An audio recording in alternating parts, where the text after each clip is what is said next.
स्वामी तिन्ही जगाचा आणि आई विना भिकारी. आई आपल्या बाळाला जन्म देते, बोलायला शिकवते, चालायला शिकवते.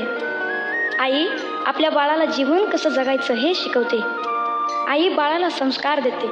मागू कसा मी. आई म्हणजे दारातील पवित्र तुळस आणि आई म्हणजे वेदनेनंतरची पहिली आरोळी. अन मागू पुन्हा. कर्तृत्वाला पूर्ण करीत जे खंबीरपणे उभी राहते ती म्हणजे आई. आपल्या बाळाच्या मुखात जाणारा घास पाहून जिची भूक नाहीशी होते ती म्हणजे आई.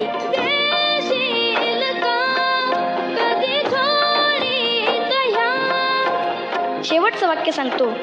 आयुष्यात जी आपल्या बरोबर असताना तिची किंमत कधीच कळत नाही आणि ती गेल्यानंतर तिच्याशिवाय कशालाच किंमत उरत नाही, तिला आई म्हणतात.